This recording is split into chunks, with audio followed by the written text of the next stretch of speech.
Àkókò, àkókò, àkókò, àkókò, àkókò ọ̀rọ̀ náà mà ti dé o. Ará ilé èrò ọ̀nà tètè máa bọ̀. Wá gbọ́rọ̀ ìyè kó léyè. Everything called recession will never be your portion in the name of Jesus. Àkókò, àkókò, àkókò ọ̀rọ̀ náà mà ti dé o. Ará ilé èrò. No, but you are a liar. I will pull you down. Shall be well with you. Àdàrà fún yín.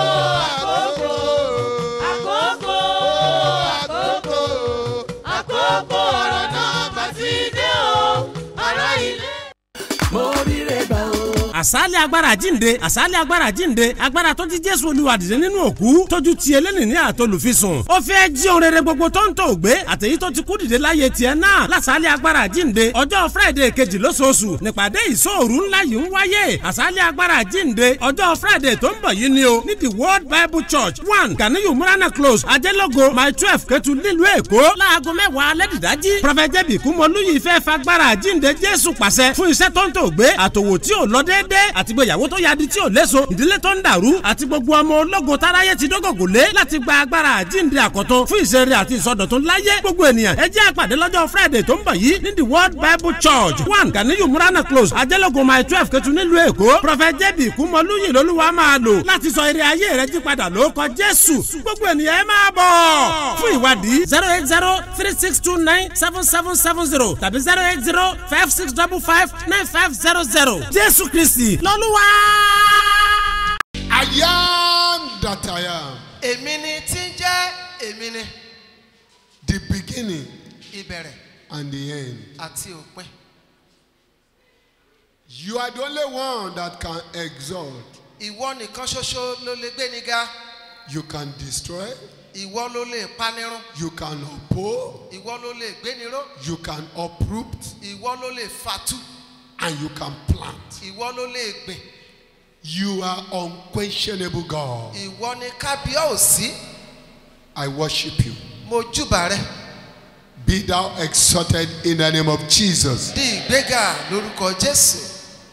Every power Gbogbo agbára from marine láti inú omi. that may like to surface here this morning, Tá fẹ́ yọjú ràn níbí lónìí. I release fire from above Mo tú iná sọ̀kalẹ̀ to láti consume them in the name of Jesus. láti jó wọn run lórúkọ Jésù. Every uninvited spirit Gbogbo ẹ̀mí tá ò pè. listening to the word of God, Tẹ́tí sí ọ̀rọ̀ Ọlọ́run. I release power from above Mo tú agbára sọ̀kalẹ̀ láti to consume them right now in the name of Jesus. láti jó wọn run báyìí lórúkọ Jésù. Every spirit of murmuring, Gbogbo ẹ̀mí àròyé àti kíkàn. hear the word of God, Ẹ gbọ́ ọ̀rọ̀ Olúwa. be consumed with the Holy Ghost fire. Iná ẹ̀mí mímọ́ kó jẹrun. Holy Spirit, Ẹ̀mí mímọ́. move in another dimension Rìn ní àrà ọ̀tọ̀. that will make our life to be better, Tá a mú kí ayé wa kó tún dára sí i. that will make our spiritual stand to be okay before you. Tá a mú kí òǹtẹ̀mí wa kó dára níwájú rẹ̀. Do so in the name of Jesus. Ẹ ṣe bẹ́ẹ̀ gẹ́gẹ́ lórúkọ Jésù. At the end of this message, Lópin ọ̀rọ̀ yìí. let us have a cause to glorify your name. Jẹ́ kí a ní ìdí láti yin orúkọ yín For lógo. in Jesus' wonderful name, I pray. Amen. Hallelujah. Hallelujah. The all-sufficient God. Ọlọ́run tí ó tó tán. Exodus 16:1 Ẹ́kísódù 31. orí kẹrìndínlógún ẹsẹ̀ ìkíní rẹ̀. Then I will read verse 2, verse 4, and verse 31.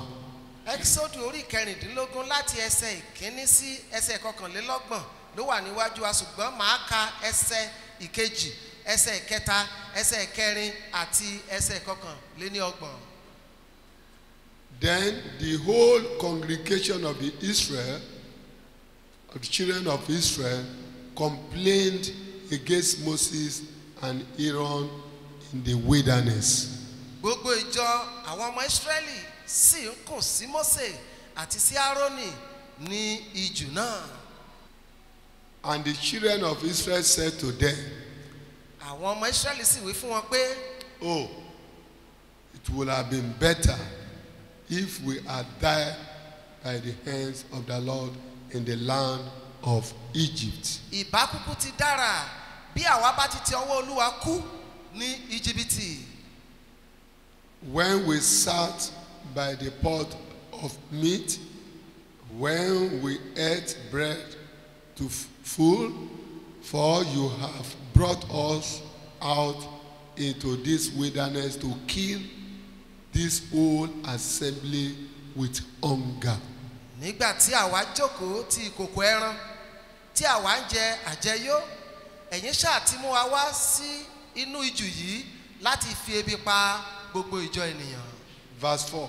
ẹsẹ̀ kẹrin. Then the Lord said to Moses, behold, I will rain bread from heaven for you, and the people shall go out and gather a certain quota every day, that I may test them whether they will walk in my law or not.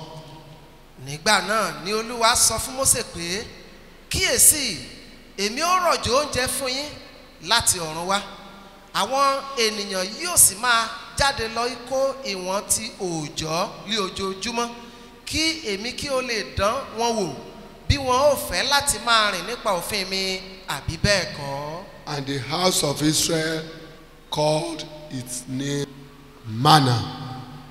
ẹsẹ̀ kọkànlélọ́gbọ̀n wípé bẹ́ẹ̀ ni àwọn ọmọ Ísírẹ́lì sì pè orúkọ rẹ̀ ní manna. All sufficient God. Ọlọ́run tí ó tó tán. Now, if you look at this story very well, tó o bá farabalẹ̀ wo ìtàn yín dáradára. you will see that the Israelites were ingrate. wàá wá rí wípé aláìmoore ni àwọn ọmọ Ísírẹ́lì. The God who brought them out of calamity, out of bondage, Ọlọ́run tó ti mú wọn jáde kúrò nínú àjálù kúrò nínú ìgbèkùn. for 430 years. tó ti wà fún irinwó ọdún ó lé. At times it do happen to ourselves. nígbà mìíràn ẹ̀wẹ̀ a máa ṣẹlẹ̀ sí àwa pẹ̀lú. We don't remember or we don't take cognizance of what God has done in our life for the past. a máa ń sábà gbàgbé a kì í rántí ohun tọ́lọ́run ti ṣe fún wa látẹ̀yìnwá. We always think of the present things. ohun tí ó ń ṣẹlẹ̀ lọ́wọ́lọ́wọ́ òun ló máa múmú láyà wa. Oliver Twist àwa dàbí need Oliver more. Twist èyí tó jẹ́ wípé máa mú wá ní ṣá. Oliver Twist, bring more, bring more. a dàbí Oliver Twist apá ìyẹlé wa mú wá ni. You are looking for a child. òun wá ọmọ lóòótọ́. You are looking for a job. bẹ́ẹ̀ ni òun wá iṣẹ́. You are not satisfied with the way your life is going. bí ayé rẹ ṣe ń lọ kò tẹ́ ọ lọ́rùn. Your life has been traumatized. à ń ní ayé rẹ lára. Yes, bẹ́ẹ̀ ni it's biblical. ó bá Bíbélì mu. If you say you want to give your life to Christ, bí wọ́n bá wí pé o fẹ́ fayé rẹ fún Jésù. you must emulate all the characters of Jesus. ó gbúdọ̀ ṣe àwòkọ́ṣe gbogbo ìwà Jésù.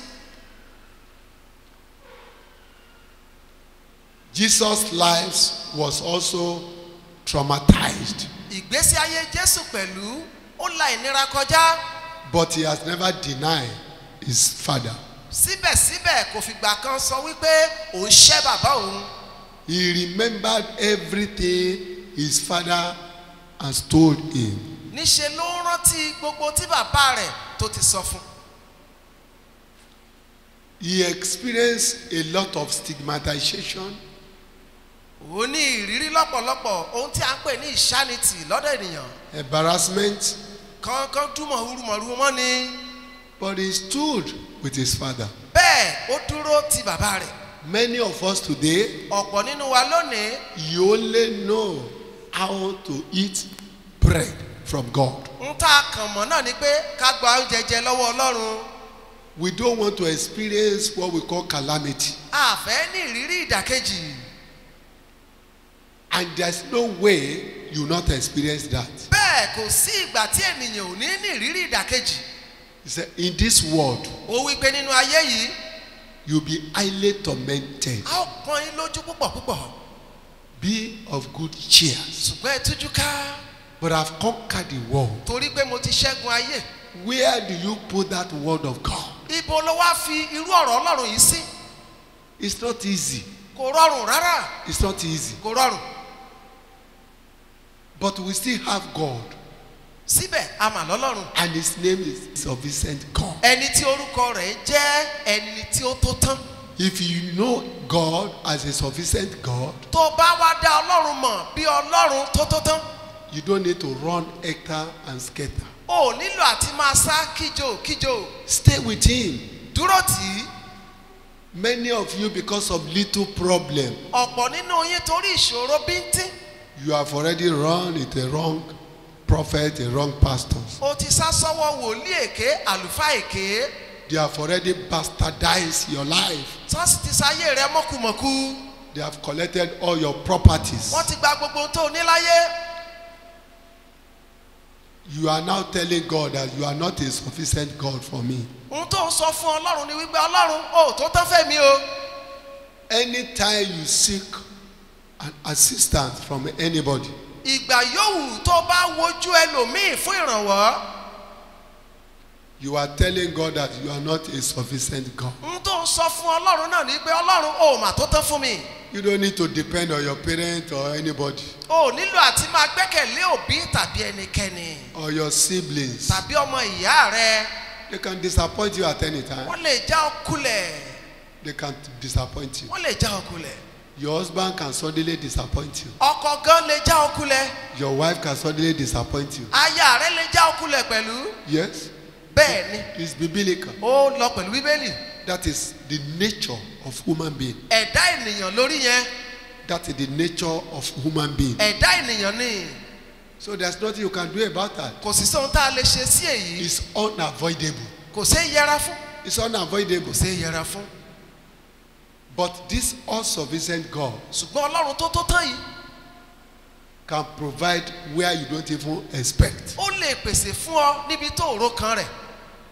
His power has never changed. Agbára rẹ̀ kò yí padà.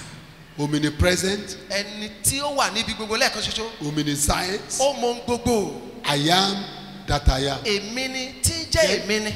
Unchangeable changer. Àìyípadà tó ń ṣàyípadà. If you know all these names Tó o bá mọ àwọn àpèlé orúkọ wọ̀nyí. that God has already acquired to himself, Èyí tí Ọlọ́run tó ń jẹ́ yìí. then you will not run hectare and scatter. Ò ní máa sá kíjokíjo kiri. By the time you are running hectare and scatter, Ìgbà tó bá sá kíjokíjo kiri nì. you are telling God Ohun tó ń sọ fọlọ́run ni pé you are not a sufficient God. àníwọ̀ Ọlọ́run ò mà tó tán rárá. Hallelujah. Hallelujah. Look at the life of the Israelites. Wo ìgbésí ayé àwọn ọmọ Ísírẹ́lì. They forgot what God had done in their life. Wọ́n ti gbàgbé ohun tọ́lọ́run ti ṣe sẹ́yìn láyé wọn. When God said, Gbàtọ́ Ọlọ́run wípé. "Yea, I've heard the groaning of my people." Èmi ti gbọ́ gbígbín àwọn èèyàn mi.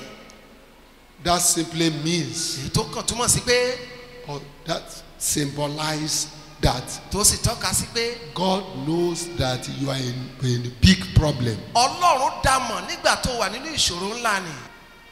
He quickly recognized that my people are in the bondage of Egyptians. Kíákíá ó ní ìmọ̀lára wípé àwọn ènìyàn òun wọ́n wà nínú ìgbèkùn Íjíbítì. Whatever you are passing through right now, Ohun yòówù kó tiẹ̀ máa là kọjá báyìí. God has seen it. Ó ti rí i. He knows the day and the time that he will solve that unsolvable problems. Ó mọ ìgbà àti ọjọ́ tí yóò mú òpin bá ìṣòro tó le nì. You cannot force him O ò lè mú ní tipá to do anything. láti ṣe ohunkóhun. You cannot force God to do anything. O ò lè mọ́ Ọlọ́run ní tipátipá láti ṣe ohunkóhun. When God is ready to deliver you, tọ́lọ́run bá ti ṣetán láti tú ọ sílẹ̀. He will deliver you unexpectedly. Á tú ọ sílẹ̀ láì rò tẹ́lẹ̀. Just wait patiently. Ṣé ni kó fi sùúrù dúró dè. Don't murmur. Má kùn sí i. Just pray Kó gbàdúrà. and listen to his voice. Kí o sì tẹ́tí sí ohùn rẹ̀. He understands all your problems. Gbogbo tó ń là kọjá òun ló yé. He understood what Israelites were passing through. Ohun gbogbo tí Ísírẹ́lì ń là kọjá òun ló mọ̀. One day, Ní ọjọ́ kan. he said, yes, Wípé báyìí. I want to prove myself right Mo now fẹ́ fi ara mi hàn báyìí. that my name is all-sufficient God. Wípé èmi ni Ọlọ́run ẹni tó tó tán. He said, I've heard the groaning of my people, Ó wípé èmi ti gbọ́ gbígbin àwọn èèyàn mi.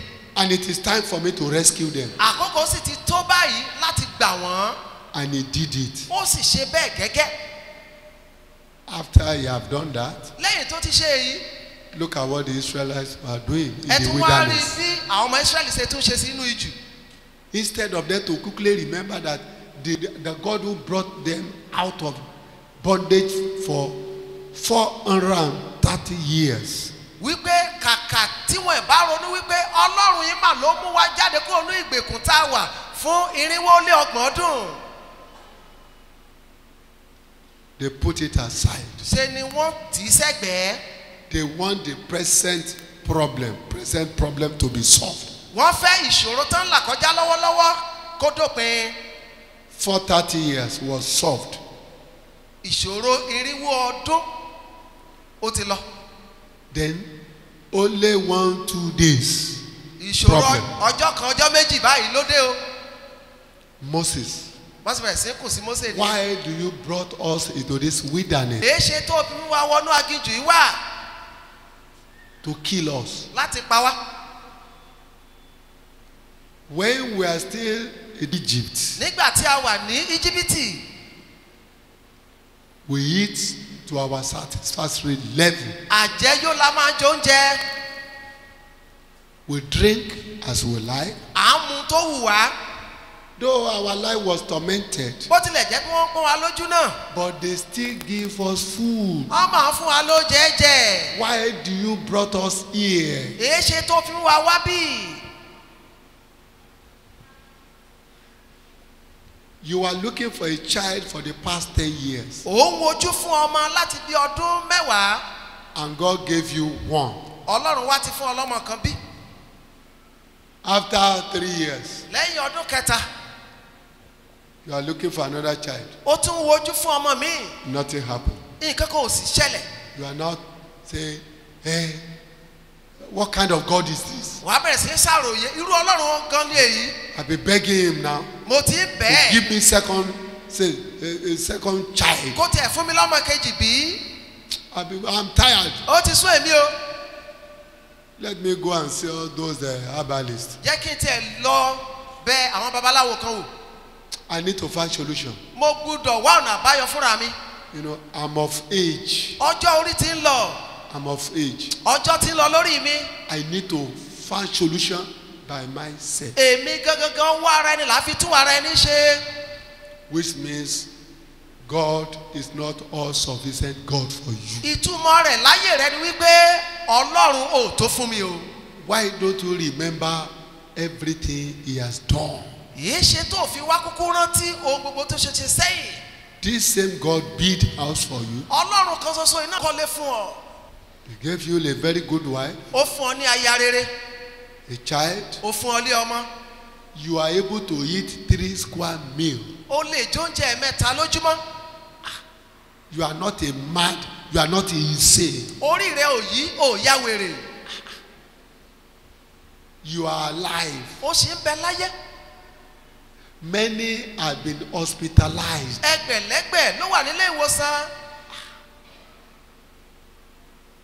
You don't remember all these things. O sì rántí gbogbo èyí. You are telling God, this present problem now, I want it to be solved. Ó sọ fún Ọlọ́run Olúwa ìṣòro yìí yanjú ẹ̀ yanjú ẹ̀. What of the one that he has done? Èé ti rí bó o ní èyí tó ti wá ṣe sẹ́yìn. That proves that you are ingrate. èyí túmọ̀ sí wípé aláìmoore ni ọ́. He gave manna from heaven to Israel. ó fún Ísírẹ́lì ní mánà láti ọ̀run wá. Already made food. oúnjẹ tí a ti pèsè láti ọ̀run. Like buy food from Mr. Biggs. tó máa ń dàbí oúnjẹ tán ti pèsè kalẹ̀ tá à ń rà ní bíìgì. This is Exodus 16:1-31. That is where you get the story. ibi tí a kà lẹ́ẹ̀kan Ẹ́kísódù orí ìkẹrìndínlógún yẹn lẹ́ẹ̀tì rí ìtàn náà. It has been summarized. àwa kò pọ̀ báyìí. He provided meat when they complained again. bẹ́ẹ̀ ni nígbà tó ń ṣàròyé ẹran ó tún fún wọn lẹ́ran jẹ. They ate to their own satisfactory level. wọ́n jẹran wọ́n jẹ ní àjẹyó. To the extent that the meat is coming out of their nose. débi wípé ẹran tún yọ jáde ní ihò imú wọn. If God is a human being, Ọlọ́run ìbá dàbí ènìyàn. He will never do that again. ìbá má lóore bẹ́ẹ̀ mọ́. You are crying for food. ẹ̀ ń sunkún fún oúnjẹ báyìí. But I brought you out of bondage of 430 years. ṣùgbọ́n mo ṣàmú yín jáde kúrò nínú ìgbèkùn 430. But he said, I'm not a human being ó fi yé wọn wípé èmi kì í ṣe ènìyàn that I will mock, that I will fake you. tí màá wá fi ń ṣẹlẹ́yà tàbí tí màá já yín kulẹ̀. God gave them water from the rock. Ọlọ́run fún wọn lómi mu láti inú àpáta wá. They are crying for water. wọ́n ń pariwo òǹgbẹ́. He always proved himself as all-sufficient God. ní ìgbà gbogbo lọ́lọ́run máa ń jẹ́rìí ara rẹ̀ bí Ọlọ́run tó tó If tán. God is yet to perform miracle in your life, tó bá jẹ́ wípé Ọlọ́run kò tí ì ṣèyanu kan láyé rẹ̀. that does not mean that God is not a sufficient God. ìyẹn ò túmọ̀ sí wípé Ọlọ́run yìí kò tó tán. You may have problem o lè ní ìṣòro with your husband, pẹ̀lú ọkọ rẹ your children, pẹ̀lú ọmọ ni your siblings, tàbí láàrin àwọn ọmọ ìyá rẹ even within where you are buying and selling. tàbí ibi tó ti ń ṣe káràkátà. It's biblical. ó sì bá Bíbélì mu. It's biblical. ó bá mu. But you must recognize God síbẹ̀ o gbọ́dọ̀ dá Ọlọ́run mọ̀ as all-sufficient God. bí Ọlọ́run tí ó tó tán. That this God, wípé Ọlọ́run yìí about 5 years ago, bí ọdún 5 sẹ́yìn I was able to build my own mo house. máa lè kọ́ ilé ara tèmi. About 5 years ago, bí ọdún 5 sẹ́yìn I married. mo ṣègbéyàwó. This same God did all this. Ọlọ́run kan iná mà ló ṣe fún mi. If I'm here to buy a car, tí n bá wá tí ìrọ̀kọ̀ ayọ́kẹ́lẹ́ that báyìí does not mean that God is not with me. kò mà túmọ̀ sí pé Ọlọ́run ò sí pẹ̀lú mi mọ́. Well, let me press forward. jẹ́ kí n túbọ̀ tẹ̀síwájú. You guys say, move on, move on. ó dàbí Don't orin tó be wípé tired. tẹ̀síwájú má káàárẹ̀. Lord Jesus, understand. ó yé Jésù Olúwa It shall be well. á sì dára. Move on, move on. tẹ̀síwájú Don't be má ṣe tired. káàárẹ̀. Lord Jesus, ó yé understand. Jésù Olúwa It shall be well. á sì dára.